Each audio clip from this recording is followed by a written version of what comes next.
Hidden deep within every human being lies an ancient secret, not something to be discovered, but something to be awakened, a spark that has never gone out, only covered by the dust of time, fear, and borrowed ideas. It is not a religious symbol or a theological dogma. It is life itself waiting to be seen. Christ is not far away. Christ is within. No need to call upon miracles from the outside, no need to repeat formulas or rituals. What is waiting for you is not a new path, but your own self, in its primordial state that has never been forgotten, only concealed. Spiritual alchemy is not fantasy. It is a real process, a process of melting away everything that is not you, so that the pure essence may be revealed. It does not take place in a laboratory, but in the inner temple. No coal, no acid, no metals are required. The only thing needed is truth, and truth does not need to be defended. It only needs to be looked at directly. The ancient alchemy that people sought for centuries, the mystical stone, the elixir of life, the substance that could turn metal into gold, was never meant to belong to the physical world. It was the symbolic language of something deeper, how to transmute a limited mind into divine awareness, how to shed the cloak of fear, lack, and guilt, and return to the original state, the state where Christ within you is no longer asleep. The ancients searched for the mystical stone, the philosopher's stone, believed to heal all disease, extend life, and turn every metal into gold. But that stone is not hidden in mountains or in ancient laboratories. It lies within the soul. It is present at the center of every person, waiting for the call of an honest heart. Those who search outside will lose their way. Those who turn inward will meet themselves again. Not the familiar self with names, memories, or roles, but the true self, unshaken, unstained, needing no proof. That self is the embodiment of Christ, alive, silent, powerful, and untouched by time. Christ does not need to be created. Christ only needs to be recognized. That presence has been there from the beginning and will remain forever. It is the sacred center within you, never aging, never weakening, never defeated. Every journey of alchemy aims at one destination, the return to that center. But to return, you must accept passing through fire, not the fire of physical pain, but the fire of letting go. Letting go of false identities, of ideas about yourself, grown out of fear, scarcity, and the past. Letting go not because of failure, but because it is no longer needed. The fire of alchemy does not burn the true self. It only consumes the shells whose time has ended. That fire is the will to surrender, when the soul ceases to resist and allows truth to begin its work. There is no gold without fire. There is no freedom without the dissolution of illusion. There is no Christ revealed if the ego still reigns. This is not the journey of one seeking something new. This is the journey of one who has already known but is remembering, nothing added, only stripped away, no running elsewhere, only turning back. No guide required. Only the courage to step into the silence, where Christ is whispering. There are no complicated methods, no rituals to memorize. There is only one question: are you ready?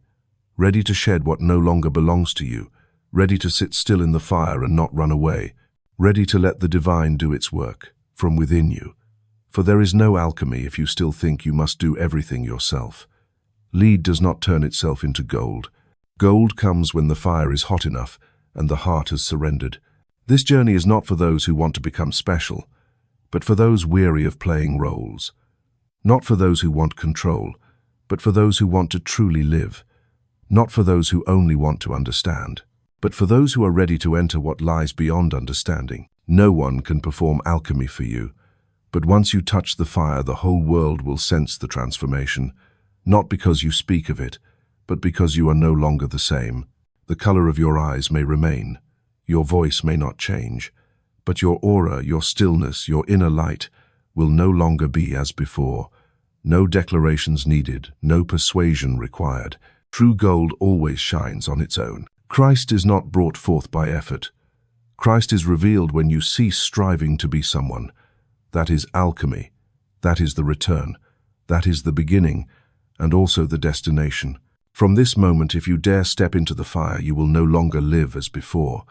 Every part of you not born of God will begin to melt away, and what remains will be what has never been lost. Christ within you is not a symbol. not a mythical memory, but a reality stronger than form, deeper than words, truer than anything ever learned. And when Christ awakens, you do not need to change the world. The world will change because a soul has remembered who it island.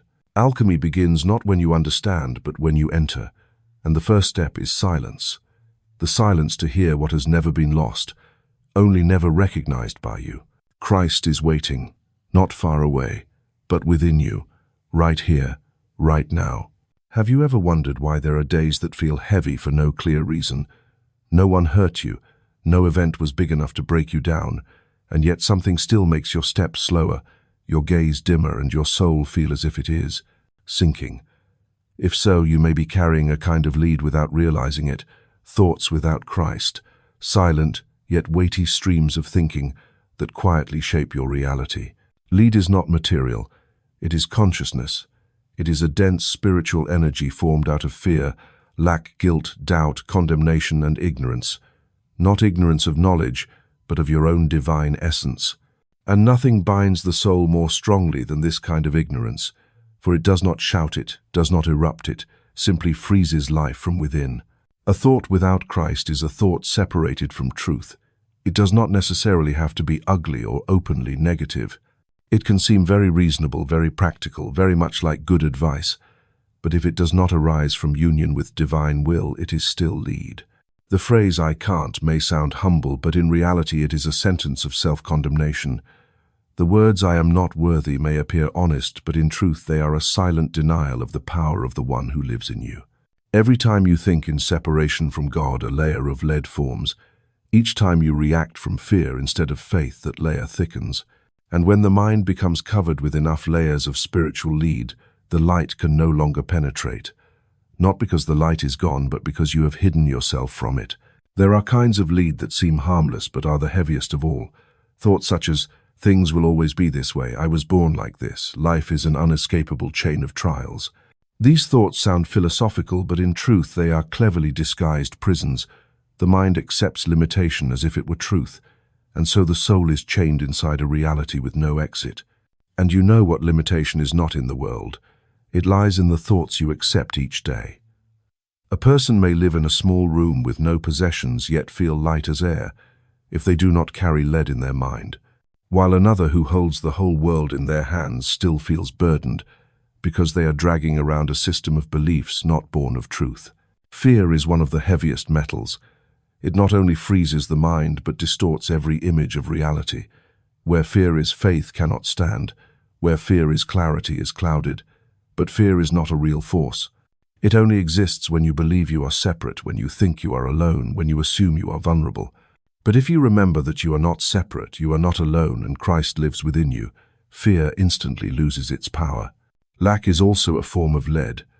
Not only the lack of money or possessions, but the rooted sense of not enough in the mind, not enough time, not enough love, not enough worth. And you go through each day as if you must fight for life from this world, while your supply never came from out there. Every thought of lack is a silent insult to the omnipresent presence. If God is everywhere, how could you lack? Yet the thought of lack, no matter how reasonable it appears, is still a layer of lead, and if unrecognized, it will trap you in a cycle that no one can free you from, except yourself. There is another kind of lead, more subtle, called guilt. It does not scream like fear nor appear strong like anger, but it clings tighter than both. Guilt makes you believe that you must bear burdens, must pay debts, must prove your value by suffering. But Christ never sets a price for freedom. Love never requires repayment. If you are still carrying guilt, you may be building a prison for yourself while the door has never been locked. And finally, perhaps the most dangerous lead of all, unconsciousness. Living without observing your thoughts, believing everything you think, acting on everything you feel, and assuming that is your true self. But that is ignorance, not because you are not intelligent, but because you forget that you have the power to choose again, to choose differently, to choose thoughts that align with the soul, not with the world. Therefore, before alchemy, you must see the lead. Before transformation, you must know what you are carrying inside. And for this to begin, you need a declaration, not to me, but to yourself. Are you ready to look straight into the thoughts you are holding? ready to recognize the layers of lead that seem harmless but are blocking the light, ready to let go of what does not belong to you. If the answer is yes, let me know you are still here, still listening, and have chosen to begin. Comment "I am ready," or simply comment the number 1. Not only so I may know of your presence, something profoundly precious for one who creates this content, but also as a commitment to yourself that you will no longer sleep within old thoughts, that you have chosen to open a new chapter where Christ is no longer forgotten but alive in every thought, every word, every heartbeat. Because alchemy does not begin by changing the world. It begins where you sit, with the thoughts you hold, with the way you see yourself, with your willingness to say, "I no longer believe in lead. I choose gold." And from that moment the fire begins to burn. No transformation ever begins from the outside. No matter how much teaching you receive, how much proof you are given, how many opportunities are offered to you, if there is no genuine longing within, then every seed will simply lie dormant in the soil. The first flame of spiritual alchemy does not come from knowledge. It comes from a hollow space in the soul, a space that nothing in this world can fill. And that very hollow, instead of being a weakness, becomes the crack through which the first light enters. Not everyone is ready for transformation, because to truly change one must let go of the familiar, and the most familiar of all is the self-image, the psychological portrait each person has preserved over the years. This is me. This is how I think. These are my limits. This is how I am defined by experiences, by memories, by words once heard. And so people live inside that frame as if it were everything. But there comes a moment with no compulsion, no great event, no clear calling, when the soul simply cannot bear it anymore. It cannot bear the meaningless repetition. It cannot bear the heaviness without reason. It cannot bear to live without truly living. It is in that moment that longing appears, not loud, not grand, just a very small flame, but real. That flame does not say, "I want to know more." It says, "I cannot go on living as before." That is the first signal. It is when a person sits quietly and instead of blaming the world turns inward and asks, "If there is something deeper than this, where is it?" That question does not need an immediate answer. Its very appearance means alchemy has begun. For no one seeks true gold while they are still comfortable with brass. No one dares to step into fire while still dreaming of comfort. No one truly transforms without a sincere longing that rises above desire for improvement or for achievement. This longing is not like craving. Craving comes from the ego. Longing comes from the soul. It does not demand form. It does not bargain with life. It simply burns in silence, day after day, night after night. People have thought that spiritual transformation arrives in sacred moments on mountaintops, in temples, or in supernatural dreams. But often it comes when you are weary, when you realize every victory fades quickly, every failure no longer frightens, every once important thing suddenly no longer stirs you. At that moment it is not emptiness but a sacred emptiness, the space for Christ to enter. Transformation does not require you to be perfect. It only requires honesty, that you are tired of the shell, that you no longer want to keep striving to please the world, that you want to live truly, not by moral standards, not by religious expectations, not to reach anything, but simply because you can no longer endure the gap between the life you are living and the life you know you could be. The first flame is lit when you dare to put down the mask of "I'm fine," when you stop playing the role of "everything is under control," when you no longer need a logical reason to explain the restless nights or the numb days, when you pause, look inward, and see that something is calling, not clear, not named, but so real you cannot ignore it. From that moment, everything begins to change, not outwardly, but in how you observe. You no longer trust the noisy sounds. You begin to realize truth is often very quiet, not loud like fear, not verbose like reason, but silent, steady, firm like something that has always been there, only waiting for you to stop and listen.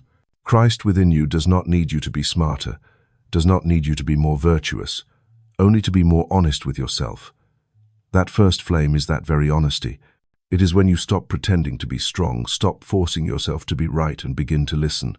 Listen to the subtle sounds within, the sigh of the soul, the gentle vibration of invitation, the reminder that you were not born just to live like this. Do not mistake the flame for emotion. Emotions rise and fall. The flame does not go out. Once lit, you may forget it for a while, but it never leaves you. It will burn beneath the ashes of habit, beneath the dust of duty, but it will wait glowing softly until the day you return. And then one day, just a single touch in the right place, a word, a moment, a silence, will ignite that flame again, reminding you that you have already begun, and nothing can stop a soul that has truly begun. That flame needs no evidence. It is the evidence that something within you is stronger than wounds, more enduring than fear, deeper than memory. And it is that very thing that will carry you through fire, through alchemy, through the dark night of the soul, not to make you someone else, but to bring you back to your true self. Gold does not come from striving to be better. Gold comes when every layer of lead is burned away by the flame of sincere longing. That flame does not destroy you. It only consumes what has never truly been you. And that is why no one can give you transformation. But once the flame within has been lit, no one can take it from you. No circumstance, no person, no failure.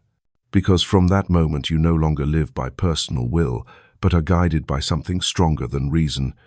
It is life itself awakened within you and unwilling to return to sleep. Every true transformation takes place in silence, not loud, not noisy. It needs no witnesses. It needs no declarations. Just as a seed sprouts beneath the soil unseen, or a mountain shifts slowly beneath layers of ancient rock, the deepest processes in the universe always happen in absolute stillness. And in the same way, the place where the spiritual fire begins its work in you is not in the cheers of the world, but in the silent spaces no one sees. Silence is not the absence of sound, but the withdrawal of inner noise, not the noise of the environment, but of thoughts. The endless conversations in the head, judgment, comparison, planning, anxiety, assumptions, and fear.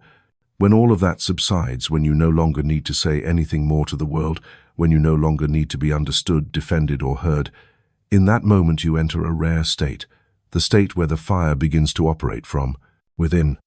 The furnace of the soul is not built of matter, but formed by a profound readiness in awareness, readiness to stop reacting, to cease controlling, to end the imposition of thoughts upon reality, and simply to be present.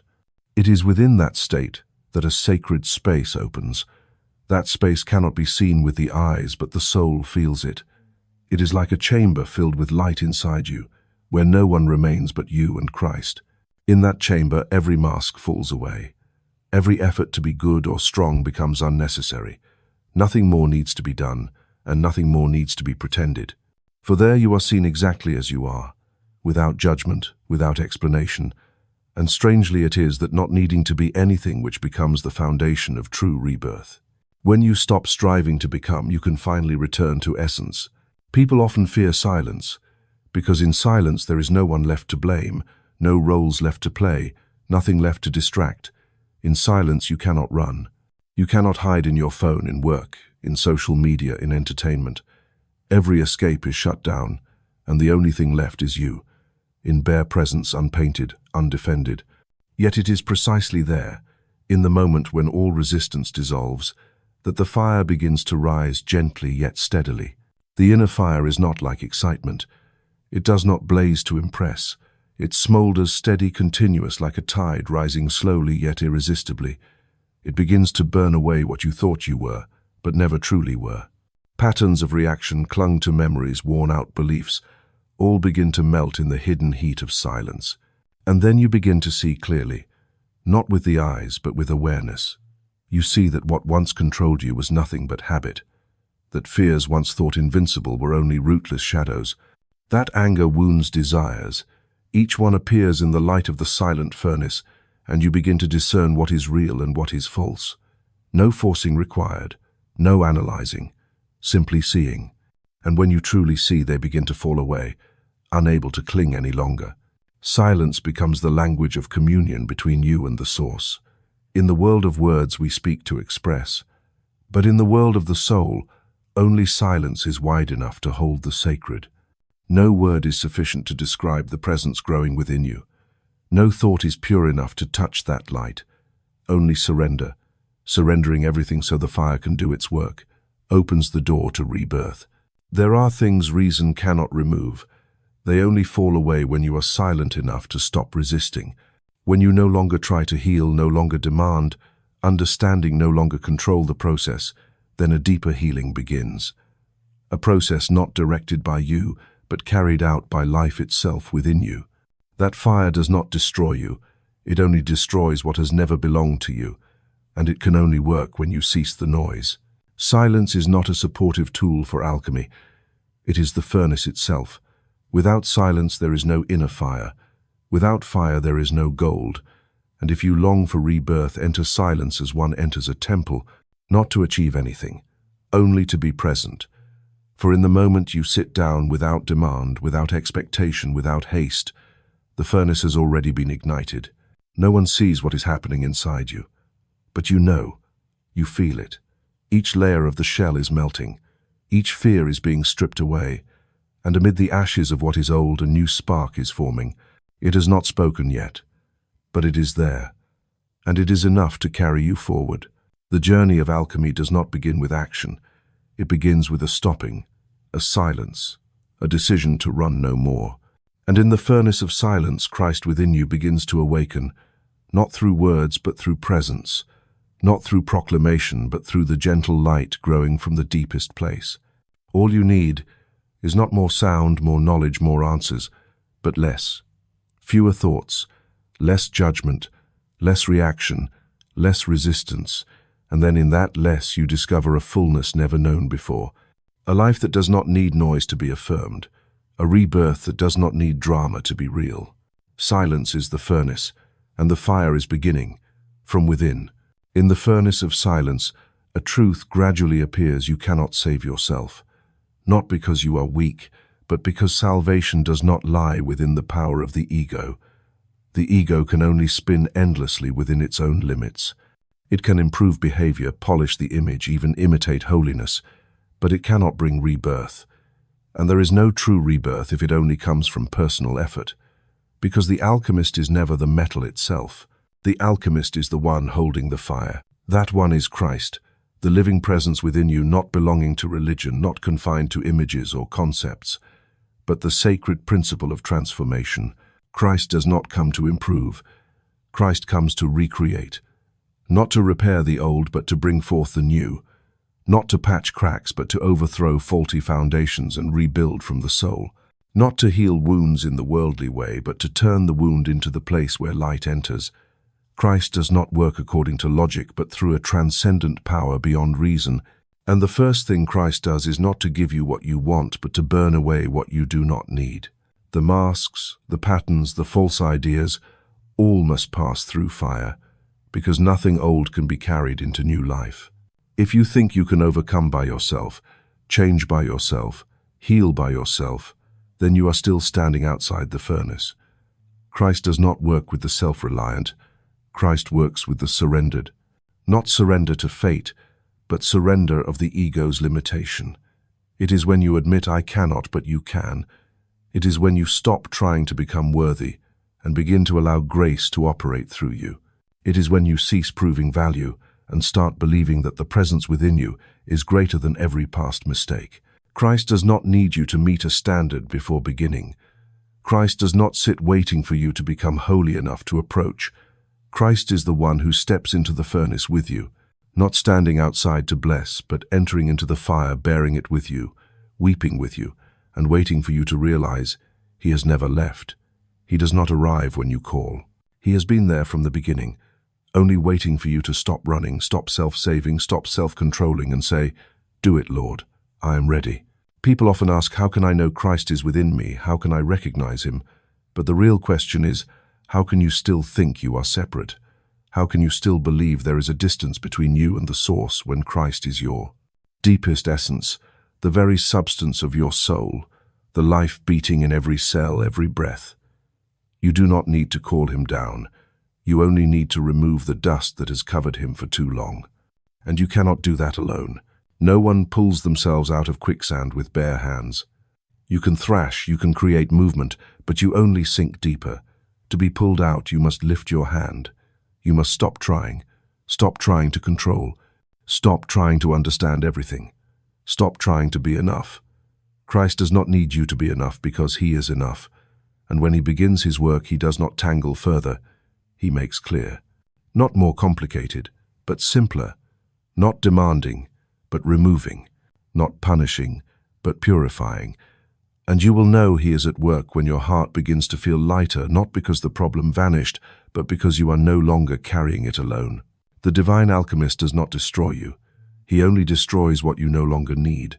And when the shell falls away, what appears is not a new version of the ego, but the original essence.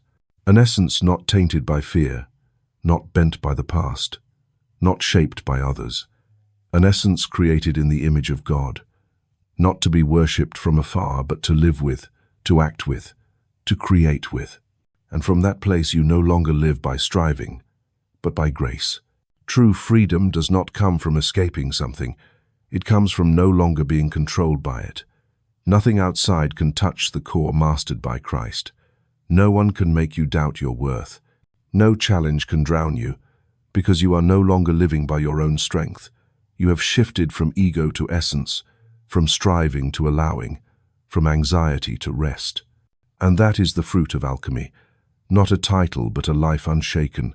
You do not need to know how to move forward. You only need to know who is leading you. You do not need to understand the entire process. You only need to trust the hand holding the fire. Christ needs no reason to love you. He loves because it is his nature, and in that love you no longer need to carry the weight.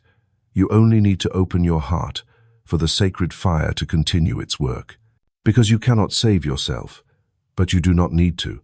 You only need to surrender, not in despair but in faith, not to give up but to be lifted up, not to lose control but to enter a higher order. The order of Christ, where all things are made new. And right there alchemy becomes resurrection, not from death but from forgetfulness. Not to become someone else but to return to what you have always been. Light freed from lead, a soul that does not need to save itself because it has already been saved, and is being transformed from glory to glory through fire by the one who lives within you. Prayer is not a plea sent up to the heavens. It is not about saying enough words in hopes that some external power will change your inner circumstances. In spiritual alchemy, prayer does not begin with the mouth but with consciousness. It is not a formal action but a vibrational state. Because what you truly believe, what you repeat in your mind, what you hold as truth within, that is the most powerful prayer. And if you have not yet seen results, perhaps it is because you have not truly prayed with consciousness but have only been speaking with your mouth. There is an inner precision in prayer. It is not emotional, not arbitrary. It follows law just like gravity, just like electricity. You do not need to be good for electricity to work. You only need to connect the circuit correctly. Likewise, you do not need to be perfect for prayer to be effective. You only need to understand the principal thought is the material and emotion is the fire. When you combine the two in a state of focus without doubt, you are entering scientific prayer where words become vibrational forms and begin shaping reality. Thought is not as invisible as you think. It is structured energy. Every thought repeated many times, infused with its corresponding emotion, leaves an imprint in your energy field, and from there begins to attract, arrange, and shape circumstances. Do not ask why you still repeat the same type of trials. Observe what type of thought you have been repeating.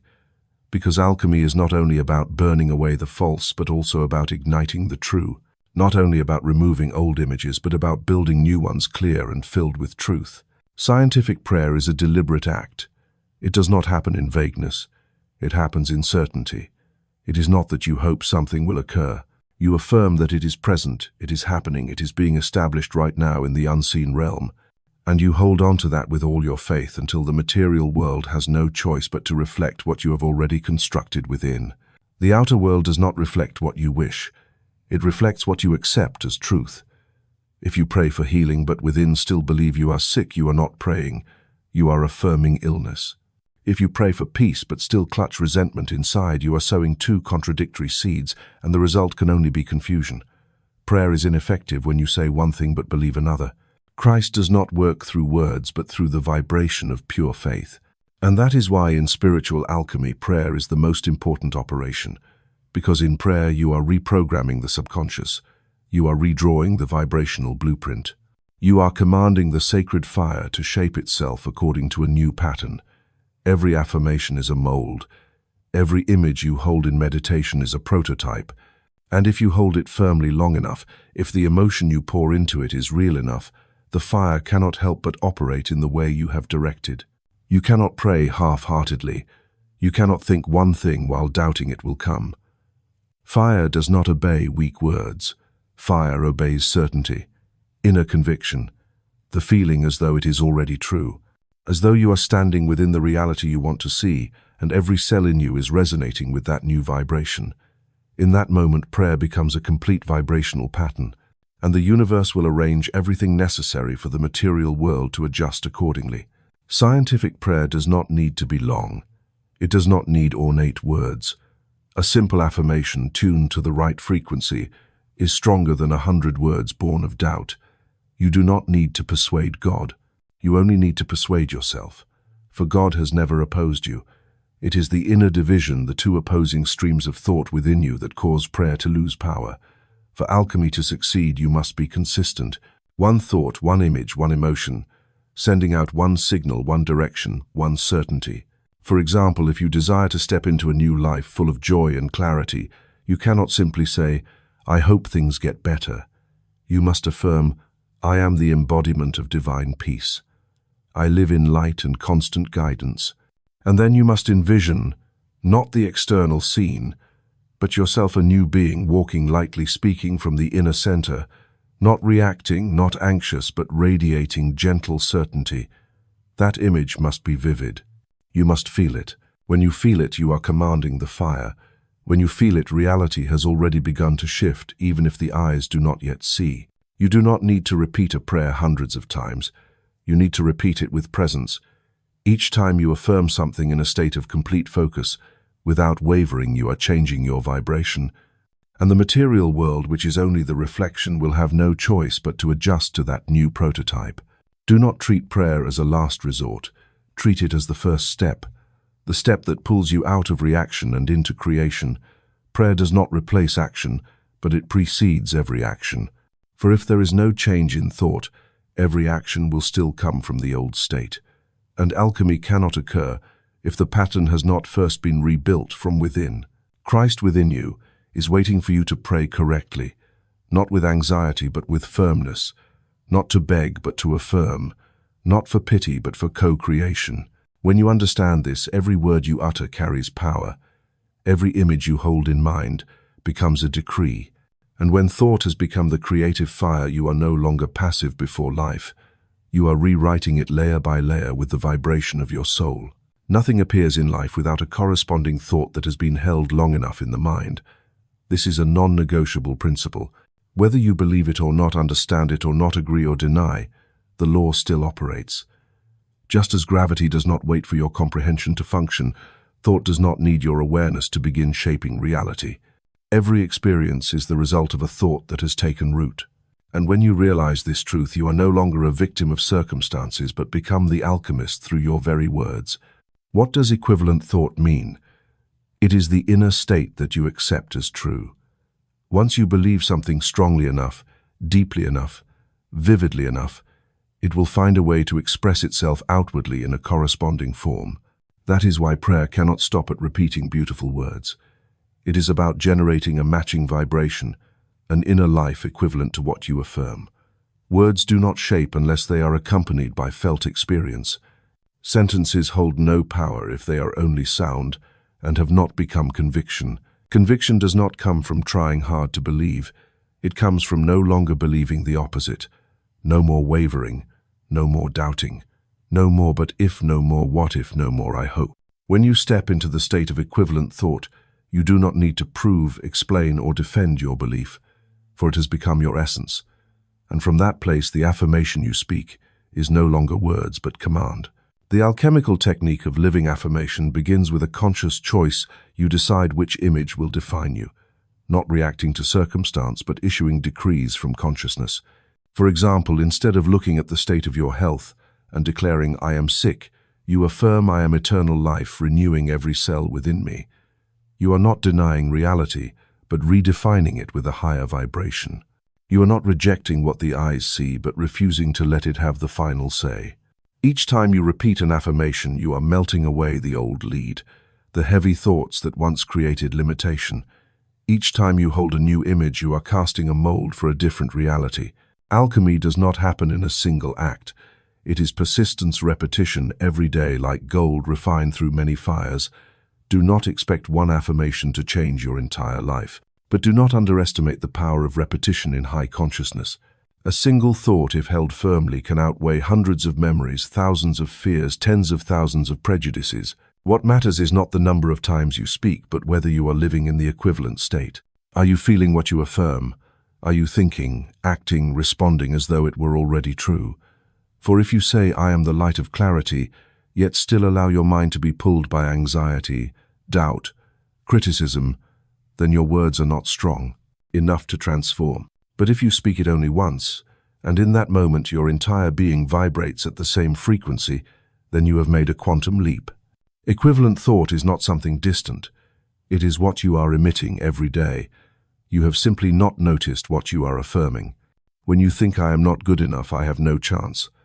I am unworthy," you are performing a reverse alchemy ritual, using the fire of your own consciousness to forge chains for yourself. And then you call it destiny. But in truth, it is only the product of unconscious affirmations. When you begin to choose thoughts, choose words, choose inner images, you begin to reclaim the power of shaping. A living affirmation is not just a positive phrase. It is a declaration from the depths where you meet your divine essence. Every affirmation at the right frequency is a sacred creative act. You are not merely speaking of something, you are calling it into form. You are opening the way for Christ within you to perform alchemy through the vibration you sustain. And if you truly step into that state, you will see nothing is impossible. No limit is fixed. No reality is immutable. By shifting thought, you alter the very structure of life. The outer world will resist you at first.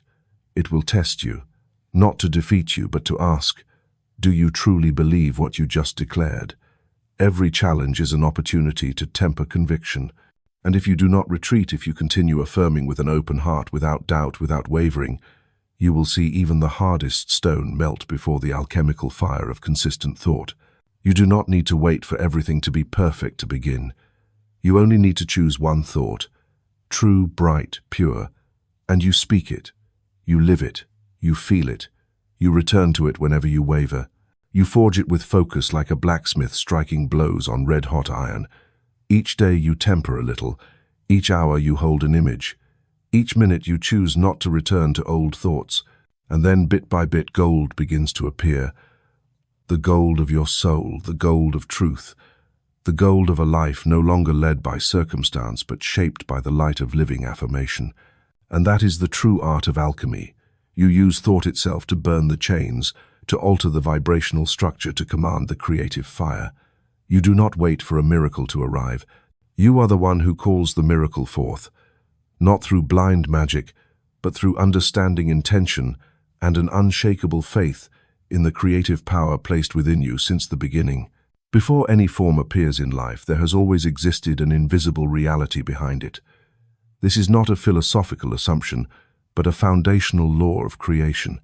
Everything visible is the final result of a process that began in the unseen realm. And that unseen realm is not as vague as you might think. It has structure, order, energy, and most importantly, it responds to thought. If you want to change anything in your life, do not begin with action. Return to the original substance, the place where all forms are cast from. The original substance is an infinite, neutral, intelligent field of energy, always ready to become whatever you command. It does not select according to morality. It does not favor one person over another. It does not examine background, religion, or age. It only responds to vibration. Just as water takes the shape of the mold into which it is poured, the original substance flows into the thought forms you sustain. And if the mold you repeat is limitation, fear, poverty, unworthiness, then that very divine substance will clothe you in the corresponding circumstances. Not because you are punished, but because you chose that mold. This is a truth full of freedom, but also full of responsibility, because no one can cast the mold for you. No one can choose for you what you sustain in your mind. You may be influenced, enticed, temporarily swept away by circumstances, but in the end, the thoughts you hold are the commands you give to the original substance. and from there form begins to take shape.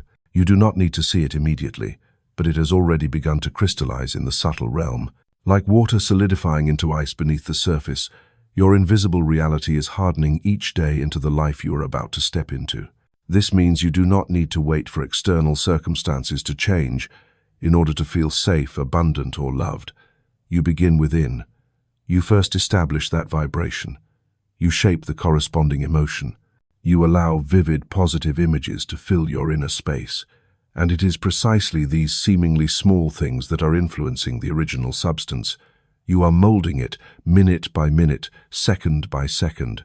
And because that substance always obeys it, begins preparing the suitable form to shift from the unseen to the seen, not early, not late, exactly in alignment with what you have sustained strongly and clearly enough.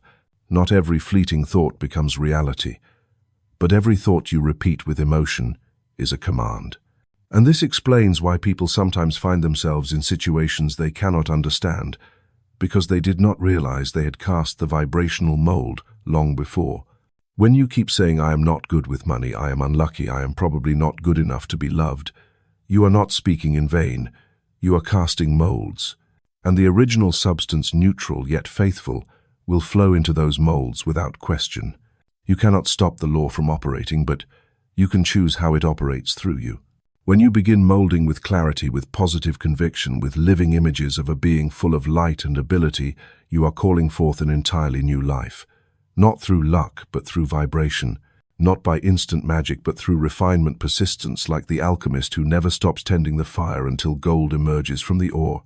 The original substance is like a seed of light waiting to be activated. And the switch is you. It is the thought you choose. It is the words you speak each day. It is the image you hold each morning when you wake, each night before you sleep. It is the emotion you allow to occupy your mind. It is the whispers you murmur when no one else hears. All of these things accumulated little by little are shaping what you call the future. But in truth, the future does not come from ahead. It is pressed out from within. If you keep living in old images, repeating old phrases, reacting in old ways, then you are only recycling yourself. But if you begin to choose a new thought, you have changed the mold. And when the new mold is strong enough, the original substance cannot help but flow into it. Not because you forced it, but because you shifted frequency. And in the realm of soul, alchemy, frequency is absolute power. You cannot touch the original substance, but you are always working with it. With every uncontrolled thought, you are writing a code. With every automatic reaction, you are casting an old vibrational mold. But when you begin to awaken, when you pause in the middle of a thought stream, and choose again when you begin to speak words with awareness, when you repeat affirmations with full presence, you have become the alchemist. You have shifted from victim to creator, and the original substance, faithful, sacred, abundant, will follow you. Do not underestimate small changes. Do not wait until you are ready to begin. With just one thought adjusted, you have already altered the unseen current. With just one living affirmation repeated with an open heart, you have awakened a new stream of light in your energy field. And each of these small things, each affirmation, each positive image, each action born of a new frequency, together they are molding a new form for your life. Because in the end, nothing in your life appears from nothing. Everything has once been a vibration, an image, a feeling, and the greatest truth is this: you can choose again. Every day, every minute, every moment you remember that you are not being carried by life, but creating it from its deepest layer. And from that place you are no longer limited by past or circumstance. You stand as the alchemist holding the new mold, tending the steady fire. And before you lies the original substance, alive, sacred, waiting for you to shape it into a life worthy of the light you carry within. No one is lacking because the world is insufficient. People only feel lack when they agree with a limiting belief system and live under its influence as if it were ultimate truth. But reality is not built by bank balances, visible possessions, or social status. Reality begins with consciousness, and consciousness has a frequency. True wealth does not lie in what you own, but in the frequency you emit. The frequency that calls, attracts, and shapes your entire life experience. Invisible gold does not flow in the veins of the earth, but in the veins of thought. It is not measured by quantity, but by the quality of vibration you sustain. You cannot touch it, but you can live from where it flows. And when you do so, the material world gradually rearranges itself to reflect the fullness within, because no one can live truly abundant if inwardly they still believe they lack. And no one can remain in lack for long once their inner being has shifted into the frequency of abundance. The law of vibration does not favor, does not judge, it only responds. The frequency of wealth consciousness is not tied to circumstances. A person may hold very little in their hands, yet radiate steadiness, gratitude, trust in the flow, while another, no matter how much they have, still lives in confusion, worry, and fear of loss. The difference does not come from quantity, but from within. The frequency of sufficiency cannot be faked.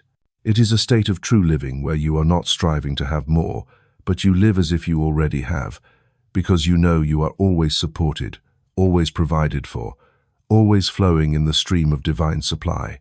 Like a nugget of gold lying deep in the earth, unseen yet always valuable abundance also lies deep in your consciousness, and once you recognize it, it immediately shines.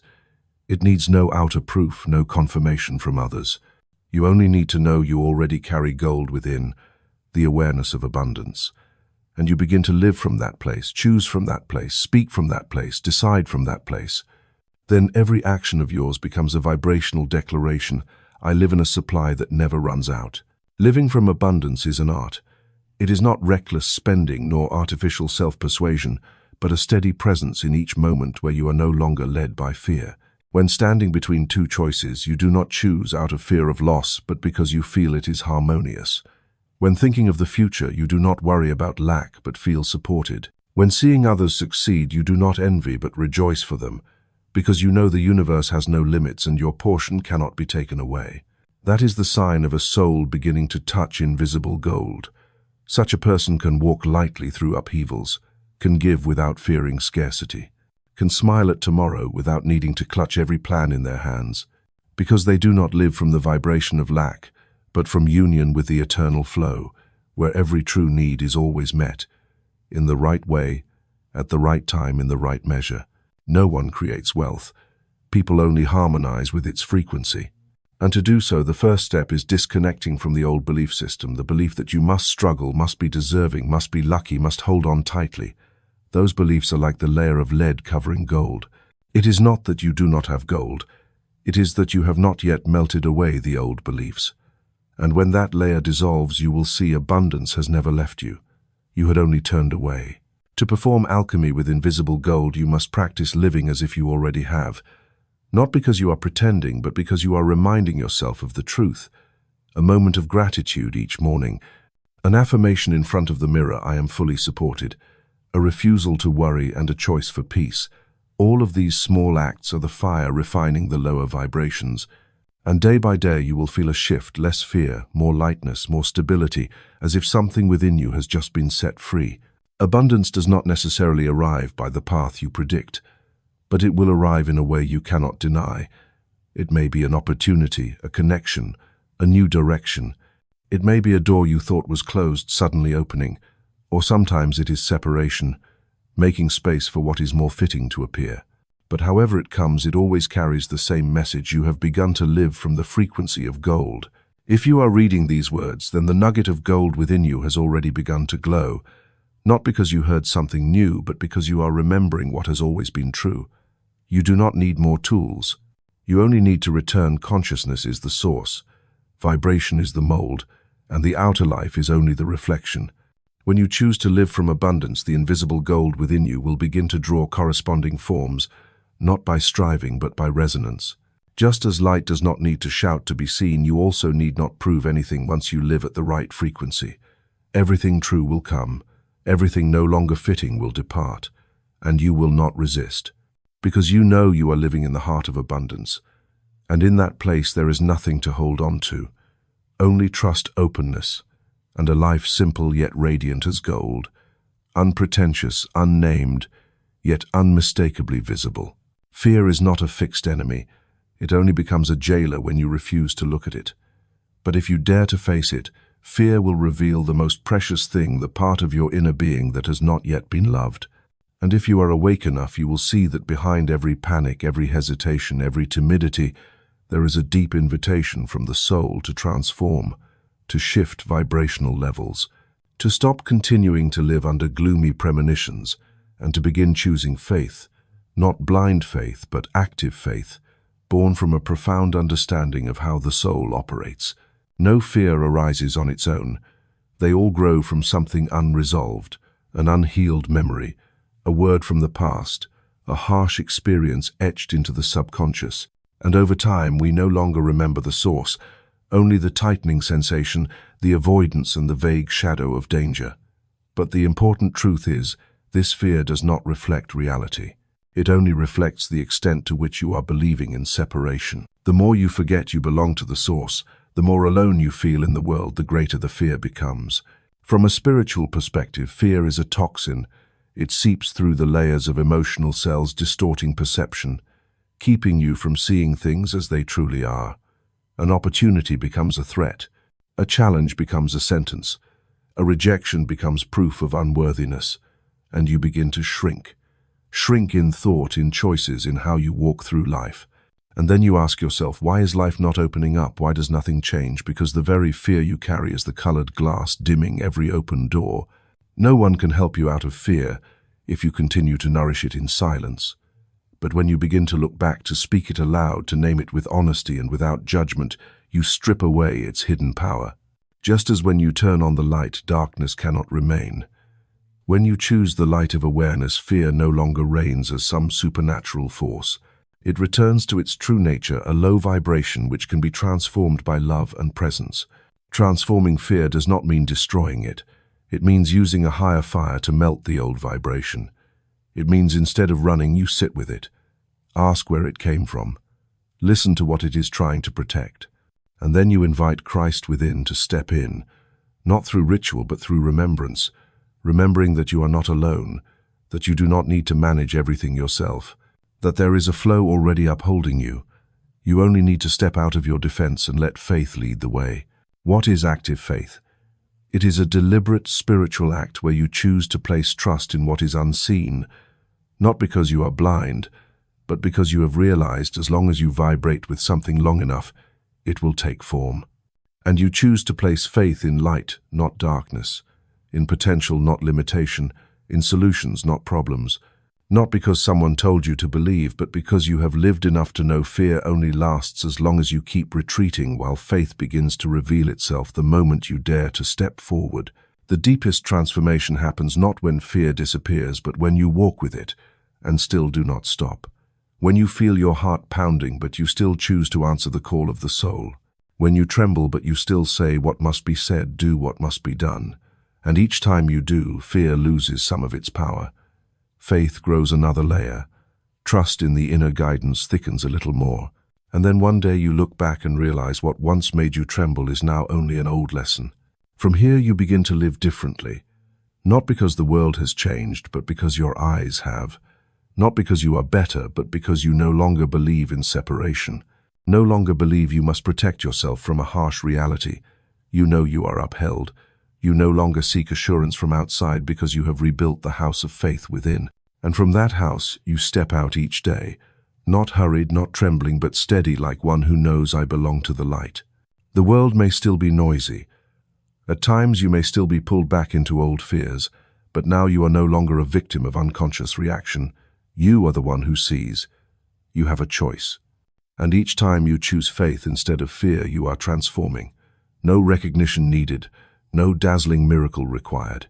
Only the knowing courage is not the absence of fear, but the refusal to let fear steal the voice of light within you.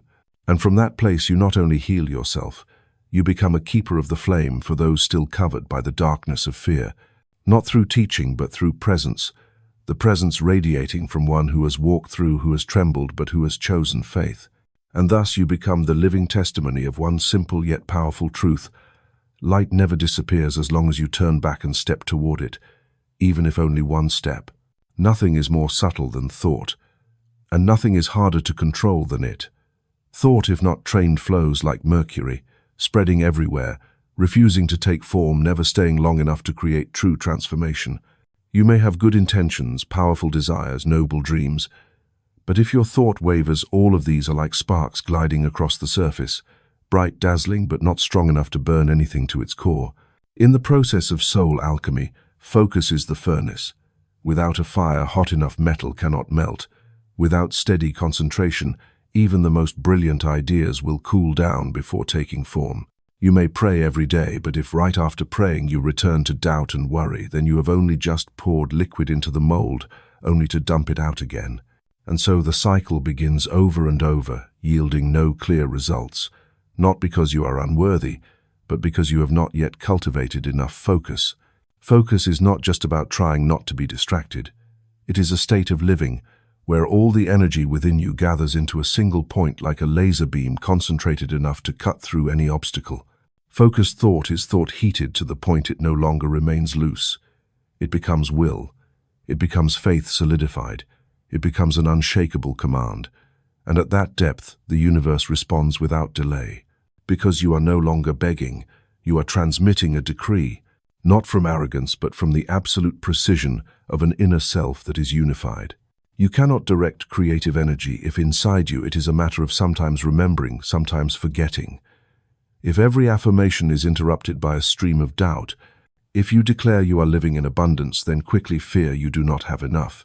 That is how thought turns into mercury, slippery fluid impossible to hold, and that weakens the entire process of spiritual creation. Do not think that it is enough to think rightly once. In the realm of inner alchemy, you must keep the fire steady, day after day, until the substance within you truly changes its state. No one naturally possesses unwavering focus. It is forged moment by moment through the choice to return, when you realize you are distracted and gently bring yourself back. When you are swept up in negative emotion and you stop to breathe to remember the affirmation. When you are pulled by the noise around you yet still keep a silent flow within. I know who I am. I know where I am going. I will not waver. These repeated moments cultivate within you a quiet strength, invisible to others but reflected in every result. Focus does not mean becoming rigid. It is the flexibility of a river that never changes its course. It is the ability to be adaptable yet never drain energy away from the central aim. It is knowing when to retreat, when to relax, but never losing direction, because deep within you the fire has been lit, and you are keeping it alive with a will that is gentle yet uncompromising. Thoughts can be chaotic when unguided, and if you do not master them, the world will do it for you. Advertising news, the words of others, unconscious fears, all of these pour into you, thousands of fragments each day, leaving you exhausted without knowing why. But once you choose again, choose to return to your axis, choose to set your thoughts upon something higher, at that very moment you reclaim the center. You are no longer the one pulled away. You are the one issuing vibrational commands. Do not be fooled by the outward appearance of those who seem serene. Mental focus is not on the surface. It is an underground current of tremendous power. It is full presence. It is when you utter an affirmation, even in silence, and your entire body resonates with it. No hesitation, no half-heartedness, no but attached. And from that steadiness, creative energy begins to crystallize. No need to call for miracles. Miracles arise on their own when your thought is strong enough to become the channel. If you have ever felt disappointed because you tried but saw no results, look again at your inner fire. Was it steady enough? Or did you only light it for a few seconds before forgetting it amidst daily worries? An alchemist never leaves their furnace halfway. They keep watch with it, breathe with it, measure every degree, every moment until gold emerges. In the same way, when you hold a true thought long enough, not letting it slip away, not allowing interference to creep in, what you envision will begin to appear. No longer just empty affirmations, but living form. From today, you do not need to change the whole world. You only need to cultivate one thing, focus. Not overly lofty, not strict discipline. Simply remembering the truth, holding it, returning when you stray. Each time you do, you are tending the fire. Each time you do, you are melting the mercury of scattered thought. And little by little, your inner being becomes firm, clear, strong enough to contain the highest truth about yourself. You are the channel of light, and focus is the purest conduit through which that light flows. There are things which, once spoken too soon, lose the power, forming quietly within. Like a seedling uprooted to inspect its roots before it anchors into the soil, the alchemy of the soul also requires a zone of protection, a circle of silence to keep the inner flame from being extinguished by the winds of life.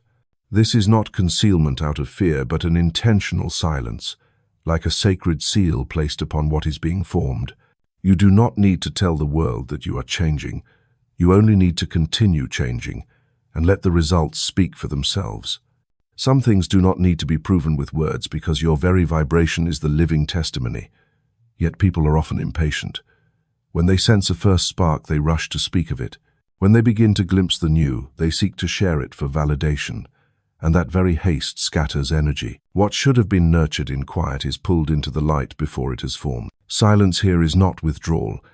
It is a profound presence where you know that what is unfolding within you is so precious it does not need to be displayed. You are not hiding, you are gestating.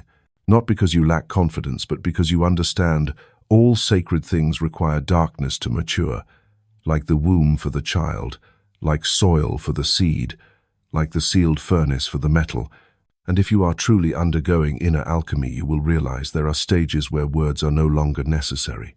Not everyone will understand the path you walk, and you do not need them to, because this is a journey not meant for the multitude, not requiring blessings, not demanding validation. It is the path of those who have chosen to move from within. And on that path, silence is not emptiness, it is a chalice brimming over, so full that as long as you do not spill it outward, light begins to crystallize. But if you rush to share before the energy is ripe, you yourself drain away what is being formed. Silence is also the shield against distraction. When you hold your alchemy within, you are not pulled into the scattering of the world. You do not have to hear advice that does not fit. You are not touched by others' doubt. You do not allow discordant energies to enter the most delicate part of you, the place where light is coagulating into form. And the more you guard that silent space, the more clearly you feel what is happening inside, every subtle change of perception, every new vibration rising, every small but meaningful signal being sent.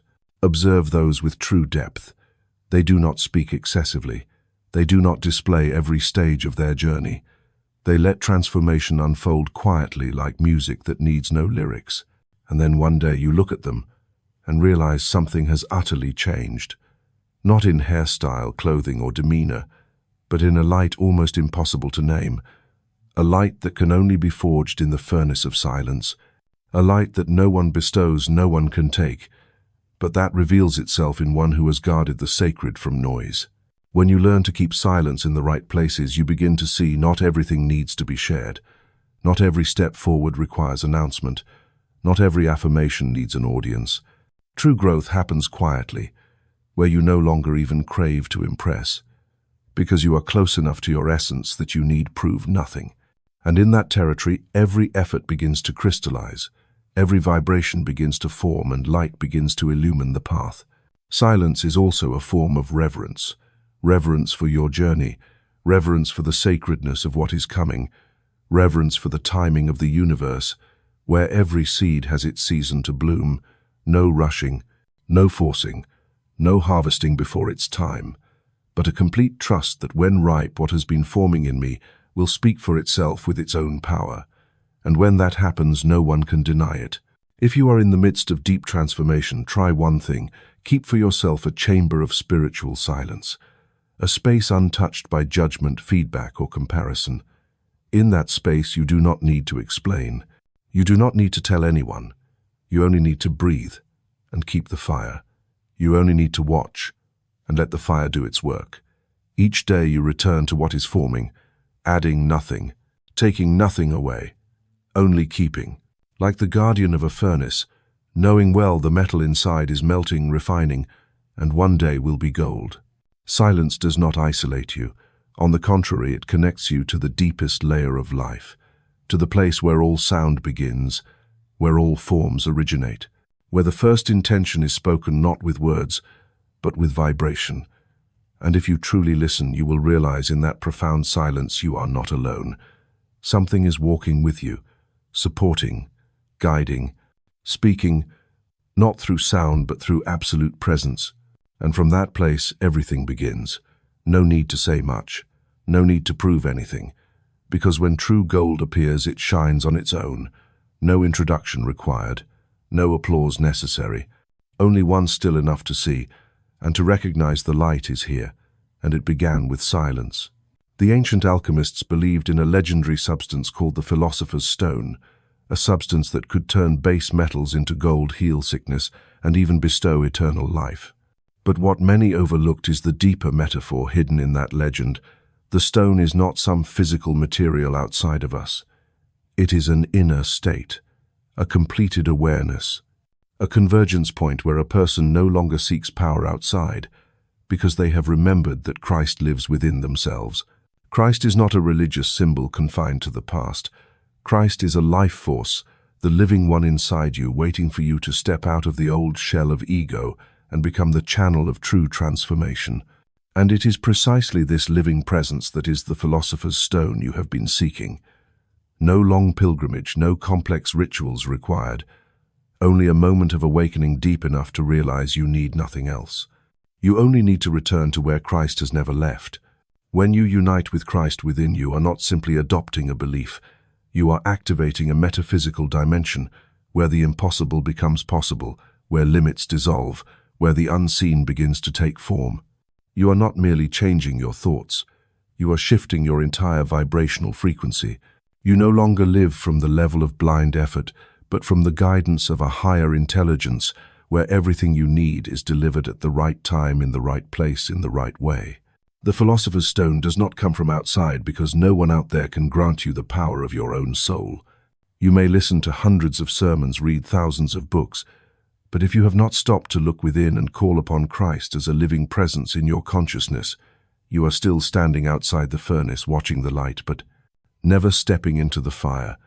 And that is what keeps you in the realm of theory, of concept, not yet in the realm of transformation. Christ within you is the energy of total transformation, not just healing but rebirth, not only lifting you out of pain but opening a door in consciousness that never existed before, a door where you see everything with new eyes, no longer a victim but a creator, no longer asking, "Why is this happening to me?" but beginning to ask, "What is this teaching me?" so that I may rise stronger. Christ does not remove the difficulty. He makes you into someone who can walk through it as fire through metal, leaving gold behind. When you unite with Christ, you no longer live by your own strength. You step into a profound surrender, but not a hopeless surrender. It is the surrender of the ego so that the true self may live. It is when you stop straining, stop trying to control, stop fearing when results do not appear yet, and you begin to live as one who already has, not because of outward proof, but because you know you are being guided from the deepest level, from a presence no circumstance can shake. There is something extraordinary when you truly unite with Christ. You no longer need to add power, because you become transparent, allowing power itself to flow through you. You do not need to force yourself to shine, because the light switches on from within. And when that light is present, you no longer scramble to succeed or to be recognized, for everything you do flows from a higher frequency where every action becomes service, sanctification, and connection. The philosopher's stone, Christ within you, is also the element that dissolves all inner contradictions. How many times have you thought one way, felt another, acted in a different direction? How many times have you been torn between what reason wanted and what the heart whispered? Christ does not come to add another voice into that chaos. He comes to help you remember the original voice, the call of oneness. When Christ lives within you, every layer of your being begins to flow in one stream, no longer scattered. And when that flow becomes unified, you begin to witness miracles. Imagine yourself as a channel. If within you are ripples, doubts, contradictions, energy cannot flow freely. But when you become clear like glass, when your trust no longer wavers, when you know Christ is living through you, then everything you transmit carries that clarity. Your words touch the deepest place in the listener. Your presence soothes the atmosphere around you. You are not trying to inspire. You are inspiration, not because of effort, but because you are the channel.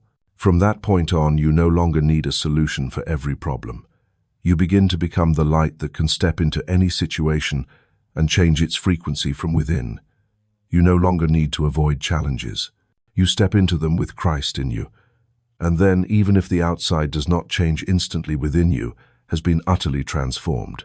And that alchemized presence is the decisive factor, not the situation itself, but what frequency you carry into it. Christ within you, no longer a concept. He is the philosopher's stone, the key that transforms everything you touch, not through effort, but through a presence infused with light. And if you truly understand this, you will no longer need to chase after any promise. You will sit, breathe deeply, and say within, I know. You are here, and with you nothing is impossible. And from that place gold begins to form. No reason needed, no rushing required. Only the remembering the philosopher's stone was never far. He has lived in you from the beginning, and only waits for you to choose to look back. There comes a moment that no one else can touch but you. A profound inner instant where all learning, all seeking, all prayers and illuminations finally lead you to a single-point union. Not union between you and a doctrine, a system of thought, or a teacher, but the inner wedding, where your soul silently says yes to the divine will, and a sacred marriage is established within you, needing no witnesses, no ritual, yet reverberating through your entire field of consciousness. This is a moment that cannot be faked. It does not come because you are trying to become better. It does not arise from fear of punishment, nor does it appear because you wish to bargain something from God. It comes only when you truly dissolve from the effort of controlling destiny and are ready to place your soul entirely in the arms of a higher will, a will that never forces, never imposes, but gently waits for your consent. The alchemical wedding does not happen outside. It happens when you stop fighting with yourself, when the discordant voices inside no longer vie for control, when you are no longer split between one self that wants this and another self that fears that, and at the center of that storm you stop, not to escape but to surrender. You lay your soul with all its imperfections, uncertainties, and unclean places upon the inner altar, and you say, I no longer want to decide for myself. I want to unite with your will. From that moment a miracle occurs. No thunderclap, no blinding light, but you know you have crossed a threshold. A new stillness arises, not because outer problems have disappeared, but because you are no longer dealing with them from the surface level. You are living from another place, a deeper, steadier, clearer place. And there the divine will is no longer abstract. It is the breath you inhale, the words you speak, the choices you make every second, no longer from the urge to control, but from the rhythm of subtle inner guidance. Not everyone is ready for this wedding, because it requires leaving the comfort zone of the ego, where you decide everything, where you rely on logic, experience, and even fear to run life. This wedding is not a one-time pledge and then done. It is a living vow, renewed each day in each seemingly small choice when you stand between reaction and silence, between revenge and forgiveness, between haste and trust, between ego and the deep call. Perhaps you have trusted God many times but still held back part of the control. You surrendered but still worried. You let go but still hurried to check the outcome. But the alchemical wedding does not accept half measures. It is a complete yes, where you demand no conditions, no deadlines, no guarantees. Only an absolute trust that the divine will lead you nowhere, except into the maturity of the soul, into true light, into the deepest freedom you yourself could never have imagined. The union of your soul with the divine will does not erase your individuality. On the contrary, it makes your individuality more radiant, more refined, more distinct. Because you are no longer drowned in the clutter of the old ego, you no longer operate from wounds, from lack, from guilt, or from the craving for recognition. You begin to live from a completely new foundation, the foundation of one who has married the light. And from that foundation, every action, every creation, every step carries the mark of sacred presence. This is the turning point in the journey of alchemy. Before, you may have had moments of awakening, flashes of wisdom, bursts of inspiration, but they came and went, because the foundation was not yet unified. And now, when the wedding has taken place, you no longer live by cycles of inspiration.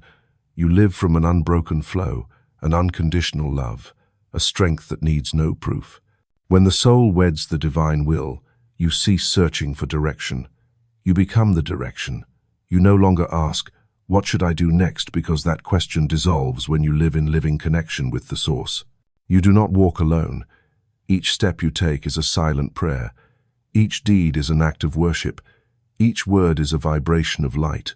And then you begin to notice those around you change as well. Not because you tried to change them, but because your presence has become magnetic, a state that needs no persuasion, no debate, only presence, and in that presence others begin to remember the sacred within themselves.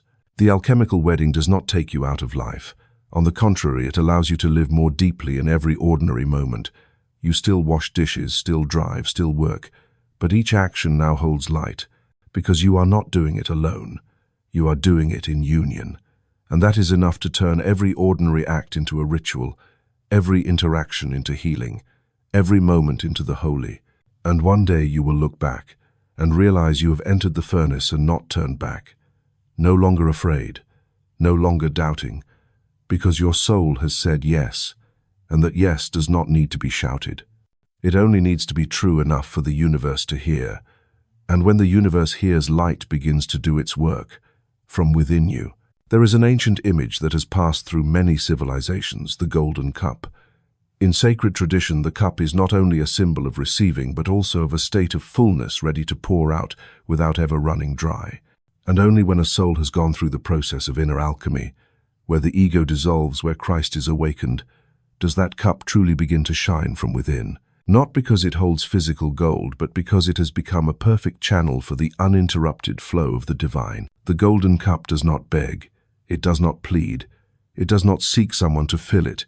It is already full, and from that fullness it pours out. This is the true essence of service, not born of lack but of abundance, not arising from the effort to be recognized but from wholeness that needs no proof. When you become the golden cup, you do not serve to gain anything. You serve because you cannot help it.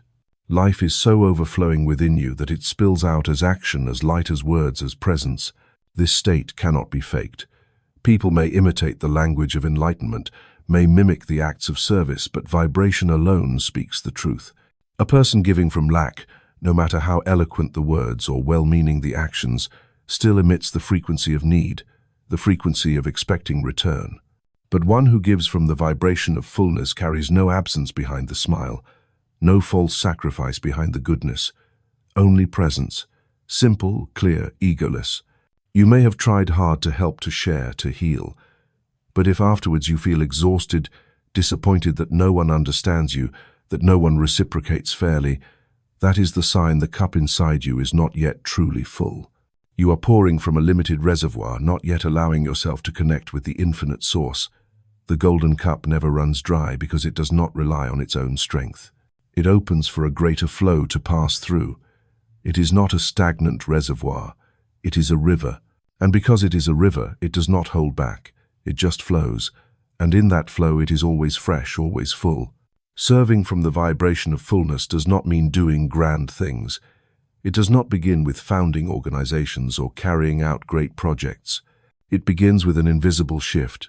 You no longer act because I should, but because I am. No longer driven by duty, but led by love. No longer seeking something to return, but fulfilled in the very moment of pouring out. This kind of giving does not create fatigue. On the contrary, it renews you. For the more you pour, the more you are refreshed. Not because you must do more, but because every time you act from fullness, you affirm again the divine essence alive within you. That is the true healing energy, needing no ritual, no title, only presence at the right frequency. And you will realize something: the golden cup does not choose lofty places to pour. It does not choose who is worthy. It pours wherever there is thirst. A gentle blessing for a stranger, a compassionate gaze, a silence filled with kindness, a simple act that warms another's heart. It does not need to be grand. It only needs to be in the right vibration.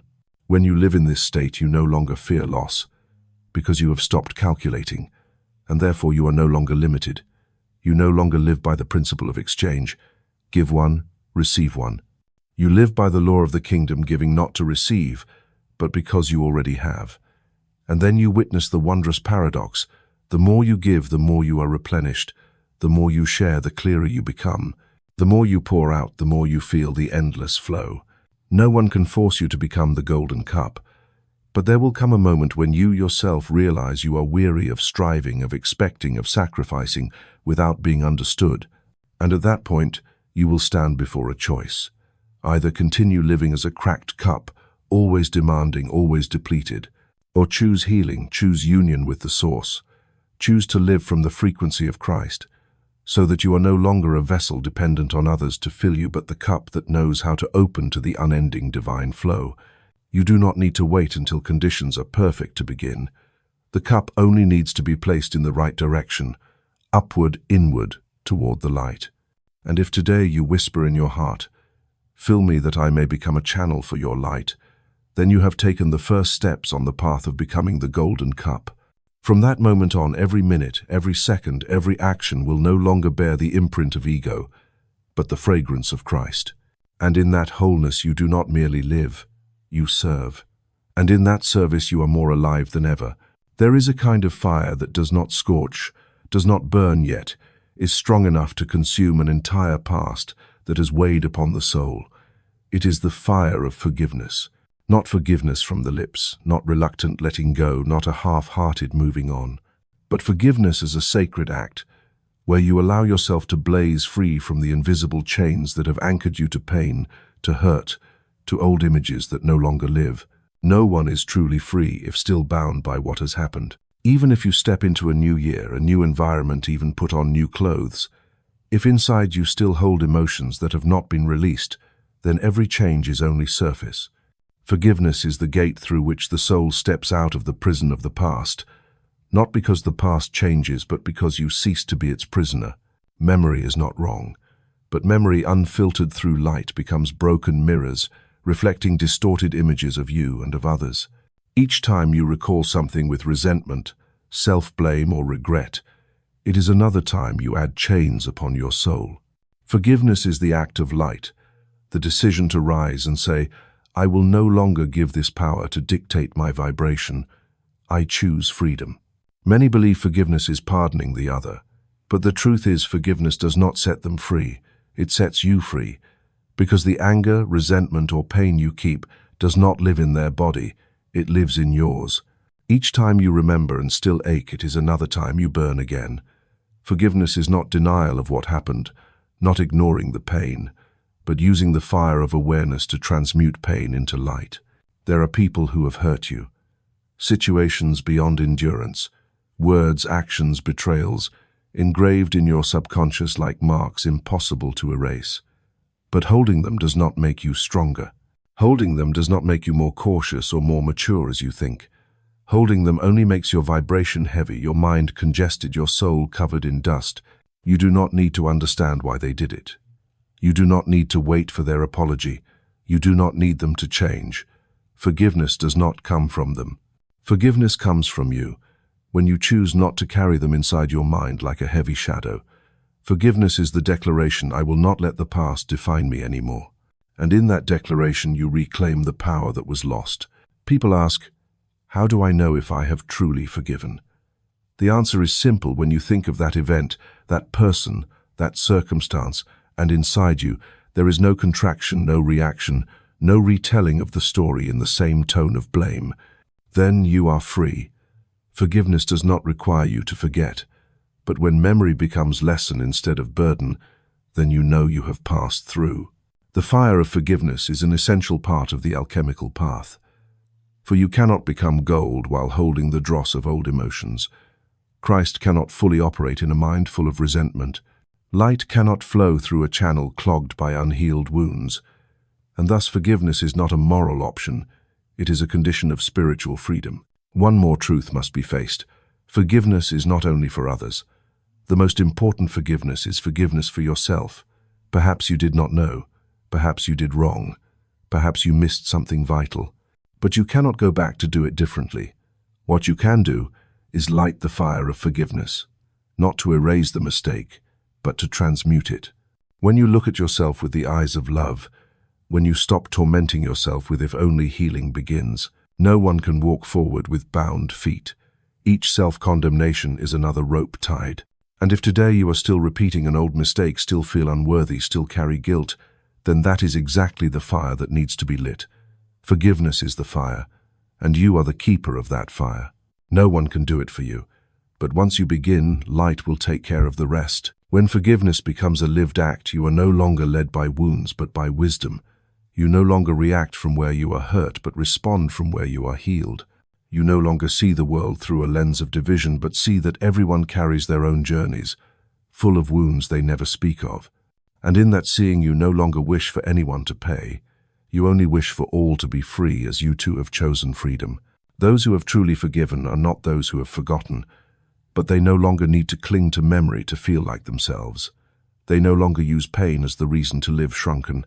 They no longer need the story to feel significant. They are light, they are clear, they are open, and in that state Christ is no longer symbol, he is the fire glowing within them breath by breath. Not everyone is ready to embrace the fire of forgiveness. For forgiveness asks you to surrender the right to hurt, the right to be right, the right to be angry. But if today in stillness you feel a gentle inner call, let it go. Perhaps the time has come, not because they deserve it, but because you deserve to be free. And if there is someone who hurt you, who caused loss, who made you lose faith in humanity, remember they are not the supreme power that determines your destiny. They are only a catalyst. You are the keeper of the fire. Forgiveness does not make you weaker, it makes you unshackled, and that truly is the greatest strength the soul can attain. Death is not the final period, but the moment the soul crosses the boundary of the old form to resurrect in a new vibration. Resurrection is not merely a mythical event in spiritual history. It is a principle of life taking place within every human being, every day, every choice. You do not need to physically die in order to resurrect. You are invited to resurrect right in the midst of this life, not as a better version of the old self, but as the living embodiment of Christ. The body of light is not formed of muscles, fat, or bones, but woven from subtle waves, thoughts, emotions, and will refine to the point of transparency. It is the body in which every action aligns with the frequency of the divine, where there is no longer separation between inner life and outer act, where every gaze, every word, every step is the manifestation of light moving through form. No one is born with that body. It is not a privilege given to a few special people. It is the result of the alchemical journey that has steadily unfolded within. When you forgive old memories, when you choose to live from fullness, when you allow silence to be the furnace, prayer to be the tool of shaping, then the old vibrations are burned away. And in that very moment, the garment of light begins to reveal itself. The body of light cannot be worn by moral actions on the outside. It is not the result of doing good, living right, or thinking positively. It is formed when the soul chooses full union with the divine mind, when all inner resistance dissolves, and the will of the source becomes your will. It is no longer I want this, but you desire that to be manifested through me. The resurrected one does not need to say they have changed. Their vibration already proves it. In them you will see a strange kind of stillness, not silence from timidity, but stillness full of power. A gaze, a blessing, a gesture of theirs can calm an entire space full of anxiety. They need not persuade anyone, for their very presence is the declaration. That is when Christ is no longer a concept, an image, a religious memory. He becomes the life pulsing right within you. And when that happens, you no longer live for yourself. You live as the extension of the source. You become the place where light manifests. There is no longer distance between the divine and the human. No more separation between idea and reality. You are the embodiment. This resurrection does not need others to recognize it. It does not need the world's confirmation. For it is not something you have, but something you are. And when you are, you do not need to prove. You do not need to strain to be moral. You do not need effort to control yourself. Because the old self, the self that needed to control, to display, to be praised, is gone. It has dissolved into the light. Yet do not mistake the body of light for a state without suffering. It is not immune to human feelings. But the difference is, you are no longer mastered by them. You may feel sadness, but not be drowned by it. You may feel hurt, but not react from it. You may face trials, but no longer panic. Because beneath all those waves you are standing firm in the body of light, a vibration no one can violate. The one who lives from the body of light no longer asks, "What must I do to be loved?" but asks, "Where am I being invited to love?" They do not say, "I need success to prove my worth," but know I already have worth, and therefore success will be drawn as its reflection. They do not strive to become someone else. They live true to the vibration already awakened within. You do not need to wait for a special day to enter resurrection. Right now, if you feel weary of the old cycle, of effort, of lack of straining just to exist, then perhaps you are ready to shed the old garment. And when you dare to shed it, what no one can take from you will appear the body of light, not from outside, not bestowed but unveiled from your very center. Each day ask yourself, what vibration am I living from today? Each action I take, is it coming from fullness or from lack? Each word I speak, is it carrying light or carrying the residue of fear? And if the answer is not, what you hope, do not condemn yourself. Just return to the inner light, where the new body is being formed, subtle and silent. Resurrection is not a seasonal commemoration, but a state of inner being you can choose at any moment. It happens when you no longer live from memory but from truth, when you no longer react from wounds but act from love, when you no longer fear loss because you know what truly belongs to you, no one can take. At that point you no longer need to step out of the tomb, for you have ceased lying in it long ago. And then you will realize true life does not come from breathing but from becoming the place where the divine can touch the world, becoming the living embodiment of Christ, not through dogma but through presence each day, not through doing good but through living true, not through effort to prove but through the stillness of one who has found light within themselves. When the soul has united with the source, requests become unnecessary, not because there are no longer desires, but because fullness has become the fundamental state. At that point, life is no longer a chain of petitions sent to the universe, but a continuous flow of offering. You no longer live to ask, you live to radiate. You no longer reach outward for something because all has already been given within. Living without asking is not living in resignation, but living in complete understanding that you and the source are one. And when you are one with the source, you no longer have to persuade life to give you what you want. You become that life, and from you everything begins to move, not by effort but by harmony. In that state, every day becomes an altar. No candles needed, no scriptures, no elaborate rituals, only the fullness of presence, only doing what you are doing with the light within. Washing a cup with love is a sacred act. Looking into someone's eyes with compassion is a prayer. Sitting in silence, thinking nothing, asking nothing, is itself a holy rite taking place in the heart. The sacred does not dwell in churches or temples, it dwells in awareness. Wherever there is deep awareness, there is the presence of Christ, and wherever there is presence, there is an altar. It does not matter where you are or whether the act is great or small. When you live from light, every moment becomes holy. One who lives without asking does not abandon dreams, but understands that true dreams are not something to chase. They are drawn in through vibration. When you vibrate in alignment, what you need will find you without you having to pursue it. That is when you realize living from Christ is living in let there be, and so it island, not from words but from union with that frequency. You do not need to close your eyes to connect with the source. You are the source living in human form. Every action, whether walking, standing, eating, speaking, can be a prayer if done with love. You no longer need to separate time to turn to the spiritual. Your whole life is a continuous flow of sacred rite. The ancients built altars to remind themselves of the divine presence.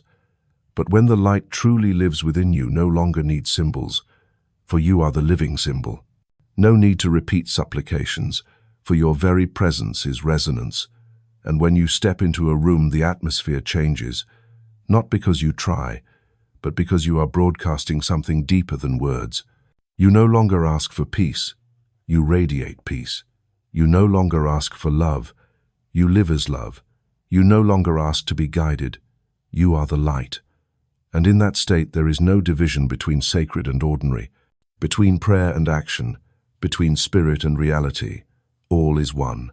Look back at your life. How many times have you prayed in desperation, begging for something as if you were utterly empty?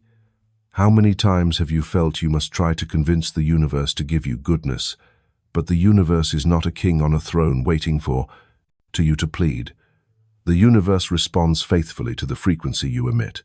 And that is why living without asking is not ceasing to interact, but transforming the way you interact. Instead of requesting, you acknowledge. Instead of waiting, you are present. Instead of trying to control outcomes, you harmonize with principle. You begin to understand everything you truly need is already present, only waiting for you to step into the right layer of awareness to receive. When you live in this state, you will no longer rush, no longer hurry to achieve, no longer fear that if I do nothing, nothing will happen, because you know that your vibration is the most powerful action. Your stillness can ripple through invisible streams of energy that the eyes cannot see, and so life is no longer a list of unfulfilled desires. It becomes a hymn resounding every minute. You walk not out of lack, but out of love. You work not to prove, but to offer. You connect not to fill, but to radiate. Each morning when you wake, instead of what must I do today to succeed, you will ask, what do you wish to be revealed through me today? And then each small act you do, from making tea to replying to a message, from caring for your body to watching the sunset, becomes a ritual. No form needed, no name needed, only a stream of light moving through you unceasingly. And that is where every miracle begins. When you stop asking for the good and begin to live as if the good already is, then it must appear. Not because you force reality, but because you are living in resonance with it. You no longer wait for help from outside. You are the channel through which it pours from within. Living without asking is the highest art of spiritual life. It does not come from indifference. It comes from absolute trust. And trust does not mean everything will go my way, but everything will align with the divine will living in me. And so you live without pressure, without fear of wrong, without regret. You simply live with all the light you carry. And in each breath, each step, each moment, you are living in the most sacred altar of all this very life. There is a paradox that every soul must eventually face. Why is it that the more we try to help, to love, to give, the more easily we become exhausted? Why is it that the more we give, the emptier we feel? The answer does not lie in the act of giving, but in the inner state from which the action arises. Acting from lack will drain you, but acting from wholeness will ensure you are never depleted. Wholeness is not when everything is fine. It is not a fleeting feeling of joy or temporary success. Wholeness is a deeper vibration, where you no longer operate from the need to be recognized, to be loved, to be needed. You act not to compensate for some inner void. You serve not to prove anything. You live not to achieve, but to radiate from the fullness already present within. When you live from that state, you realize that giving does not make you lose anything. Like the light in a room, it does not diminish when it illuminates the room next to it. A whole person does not help others from a higher position. They simply exist as a mirror, a river flowing through the thirst of others, yet never running dry because it is fed by its inner spring. To serve without being depleted, you cannot begin by asking, what must I do? But must begin with, what am I being? Being is the root. Being gives rise to action. If you are lack, then every effort to help others is only a form of filling yourself. And if you are fullness, then even without trying, your very presence is already the highest service. Those who live from wholeness do not need grand plans. They may be tending a plant, cleaning a corner of the kitchen, or listening to a friend, and through those simple acts they are serving the universe. They do not ask, is what I'm doing big enough? Because they know nothing is small when done from the highest frequency. A look from wholeness can heal. A word from wholeness can awaken an entire soul. And here is the difference. One who acts from lack always needs a reward. They need to be thanked, honored, remembered. But one who acts from wholeness is not driven by that motive. They do not bestow, they radiate. They do not expect, they trust. They do not demand. They give as the sun shines indiscriminately, unconditionally. However, to live this way, you must return to yourself every day, not to do more, but to do less, to pause, to remind yourself you are not deficient. You do not need to strive to be loved. You do not need to strain to be recognized. Everything you seek from the world is already present, within. You need a private spiritual space, where no one can touch, where you wear no masks, chase no expectations. Do not bind yourself to help someone just to feel useful. In that space you will hear again the original voice, the voice of wholeness. And from there you will step into the world with a different gaze, no longer struggling to assert yourself, only needing to be present to shine. Those who live from wholeness do not restrain themselves from acting. They are still very proactive, very devoted, very creative. But the energy flowing out is no longer struggling, no longer pushing, no longer forcing. Everything flows like a stream, some days strong, some days gentle, but always itself, not strained, not because of effort. And the miracle happens when you act from wholeness. You no longer need results to feel valuable. You are not disappointed when you are not acknowledged. You are not hurt when you give and others do not respond, because you no longer act to receive. You already have. That fullness does not come from praise. It comes from the realization that you are a child of light, not metaphorically, but vibrationally. You were born from an unlimited source, and therefore you cannot be lacking. You are only forgetful. The spiritual journey is not for you to become someone greater, but to remember you already are. And from that place, every action, whether a word, a decision, a hug, a meal, carries the quality of the divine. Not through form, but through inner vibration. You will discover a deep peace when you are no longer driven by outer needs. You can serve everything outside without losing yourself, no longer seeing anyone as a burden, no longer blaming others for your fatigue, no longer placing expectations on anyone to validate your worth. And that is true freedom. Acting from wholeness does not make you passive. On the contrary, it makes you a stream that never runs dry, because you do not draw water from outer wells. You channel it from the inner spring, the one that has never run out, only waiting for you to remember to open it. And then you will see it is not that you are serving others. You are serving the light living in them, just as it lives in you. And when two streams of light touch, every action becomes a ritual. Every moment becomes sacred. Every word becomes a blessing. No striving needed, no grasping, only enough. There are things you never need to learn, because you have been doing them since birth. No one taught you how to inhale. No one forces you to remember to breathe each day. For breath is not an action, it is life itself moving through you. And if anything reflects your connection with the source most honestly, it is the breath. Breath is not only air, it is the bridge between form and the formless. Each time you inhale, you are receiving a portion of infinite life. Each time you exhale, you are surrendering yourself back into the flow of the universe. No words are needed, no ritual required.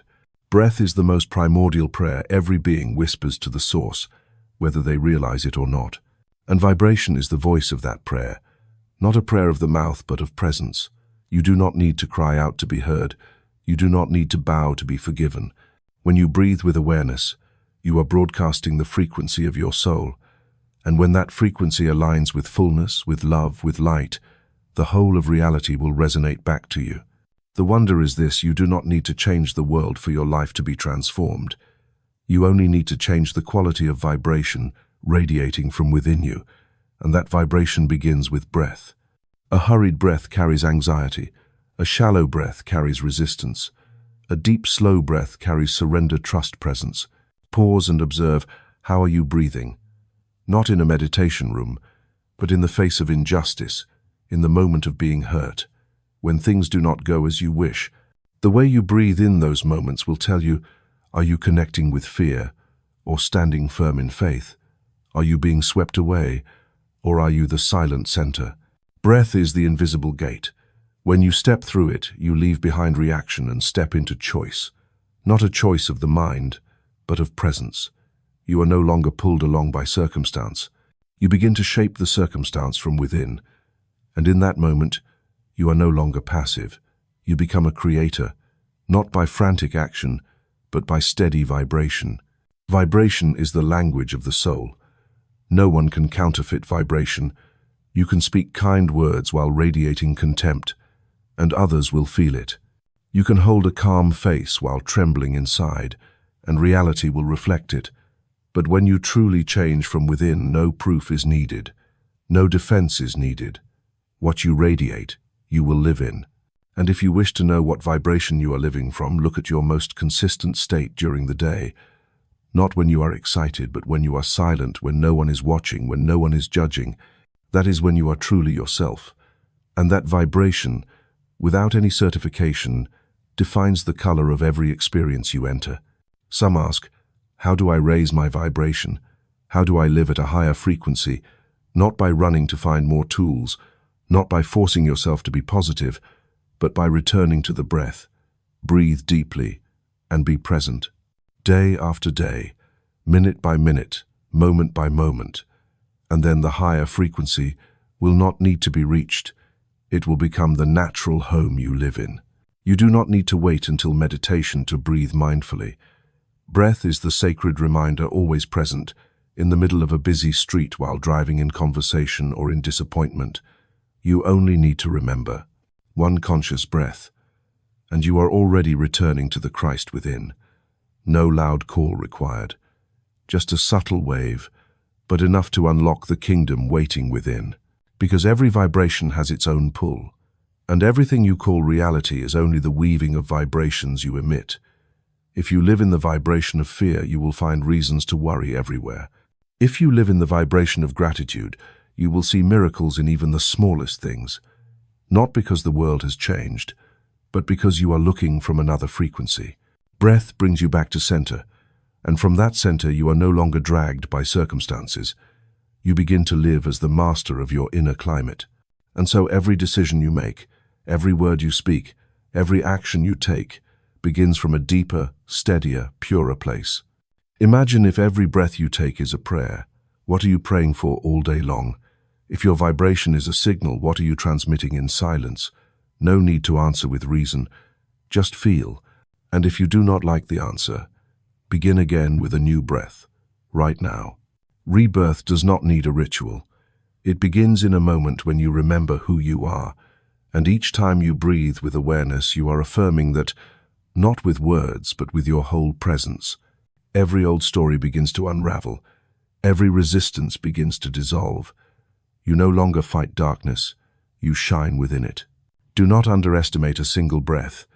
It can be the bridge that frees you from an old cycle, that stops you before speaking words that wound, that reminds you that you do not need to control, only to trust. That helps you choose love instead of fear. And if you keep practicing, breath will no longer be something you struggle to keep. It will become the way you live.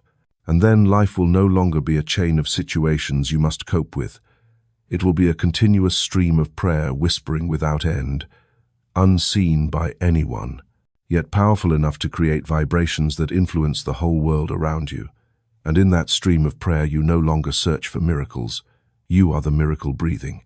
There is a kind of presence that needs no applause, no mention of its name, no stage or spotlight. Yet whenever it appears, everything changes. The air grows stiller. The listener's heart lowers its defenses.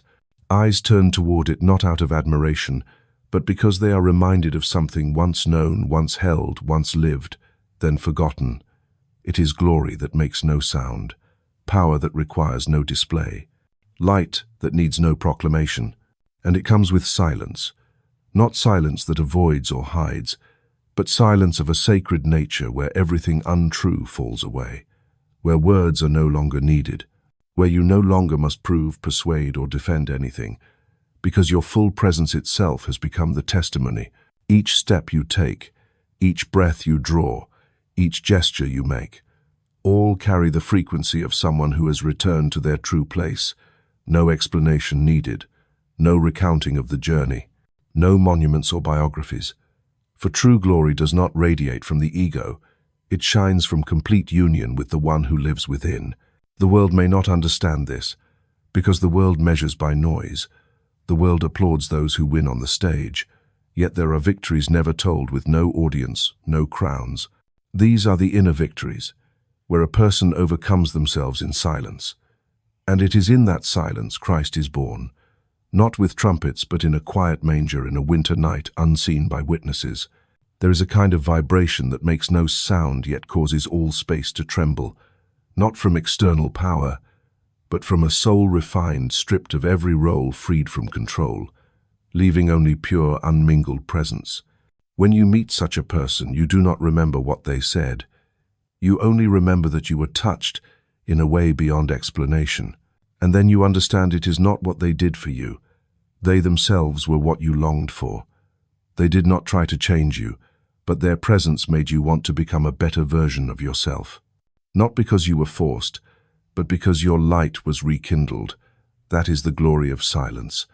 Not impressive yet unforgettable, not controlling yet guiding, not conquering yet liberating. Full presence does not come from learning something new. It comes when you release what is not real, release the need to be understood, release the expectation of praise, release even the fear of being forgotten. Then you are no longer pulled by noise, you become transparent. And when you are transparent, the light within you has the chance to radiate, not through words, but through your entire existence. You do not need to shout, "I have been transformed." You do not need to declare, "I have Christ within me." If it is true, it will reveal itself in how you look at someone, in how you listen, in how you stand still in turbulence without being carried away. These things cannot be performed, for the universe only responds to what is true. When you live like this, you do not need to prove that you belong to the light. You will become the light, wherever you are. In the market, in the kitchen, in the classroom, in the hospital, or among a wandering crowd. No one grants you this role. No one can take it away. Because it does not come from the world, it comes from the deep union between you and the one who lives within you. And because of this, you are no longer dependent on timing, circumstance, or opportunity. You do not need a stage to shine. You do not need praise to feel valuable. For your silence itself is where glory reveals itself most clearly. Like a lotus that does not call bees or butterflies, it simply blooms, and its fragrance finds its way out. Some will not notice, some will not understand, but someone, even just one, will come not because you taught them anything, but because they sensed something in you that reminded them of themselves. And with just that one soul, your presence has already become a living testimony, needing no words, no books. True glory does not make people look at you. It makes them turn inward to themselves. It does not bind them, it awakens them. And to do that, you do not need oratory skill. You only need to be present as one refined by fire, and walk in silence filled with power. Those who live from that silence no longer need to speak out for justice in anger. They will stand still, and every injustice will lose its power. They do not fight darkness, they simply shine. And darkness, which never had a substance of its own, can only vanish when true light appears. The question is not, what are you doing to show the light?